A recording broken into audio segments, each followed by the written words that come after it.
Well, teaching children life skills through theater, no matter what their abilities are. That's just part of the goal at Talespinner Children's Theater. And joining us once again is Heather Utsler-Smith. And Heather, earlier I mentioned that you have a background in accessibility designing, which means you're making sure all of your programming is accessible for as many people as possible. Can you share in what ways you do that?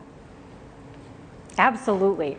So central to Talespinner's mission is that we want to be Cleveland's lifelong theatrical home for children, birth through adulthood, and for all children. And so what that means for us is that we really design our space and our productions to be as accessible as possible for as many people as possible. So we've got this nice big open lobby.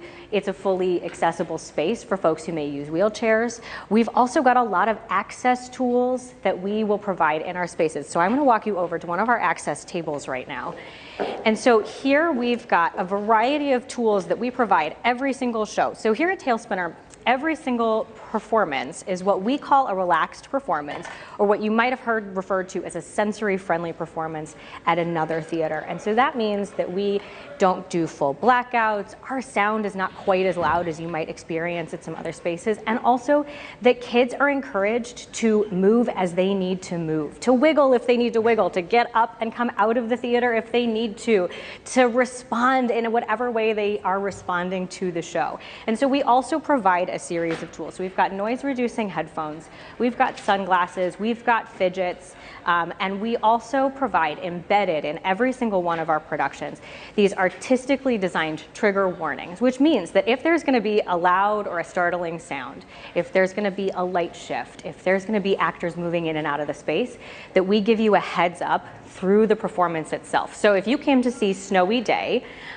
we've got actually our little Willie from Snowy Day featured right here. If you came to see Snowy Day, we did our trigger warnings as windows, and so they would glow red if there was going to be a really loud sound or a startling sound, and they would glow blue if the actors were going to be moving in and out of the space, or they would be yellow if there was going to be a sudden shift in lights. So when you come see Hook and Smee, those are actually going to be done in portholes right on our set. So if that's something that you have a sensitivity towards, or you want to just give a heads up about, that you can experience that way, you can prepare yourself, you can duck out if you need to.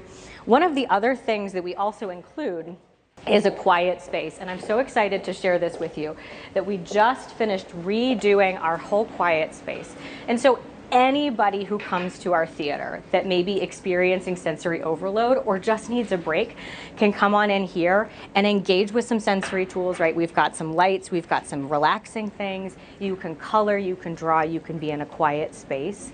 And then you can kind of do what you need to do to get your sensory overload kind of passed, and then head back in the theater if you want, or just hang out here if you need to. For parents and grandparents with children and grandchildren who have unique abilities, a lot of times this would be a deterrent. They'd say, oh, there's no way I can bring them to a production like this. But I love that you have literally thought of everything. That must mean so much to you. You know what? This is a really, really personal thing for me as well. My brother is autistic, and I have a lot of friends who experience sensory processing disorders, and we just think that theater should be for everybody, and sometimes you have to be intentional to actually make it that way. One of the other things that we do is we also offer ASL interpreted performances and open captions. So here for Hook and Smee, we're offering open captions for the first time, which is really exciting. And so patrons who are deaf or hard of hearing can also have those access tools. And then starting next fall, we're going to be offering audio description, 3D models, and tactile tours for patrons who are blind or low vision. We really want to make Talespinner, again, that home forever. And really, really quickly, you have a no-cost barrier. So if you could just touch upon that in like 10 seconds or less. Yes, okay. Every single production, every single performance at Talespinner Children's Theater is pay what you choose. Cost is no barrier. And if you want to know more, go to www.talespinnercle.org and join our mailing list. Be the first to find out about tickets for Hook and Smee. Heather, I mean, if you are looking for a job as a television host, I think you could do that too. So thank you so much. You are wonderful. I'll have to check it out with my kids. Have a good day. I hope you will. Thank you so much.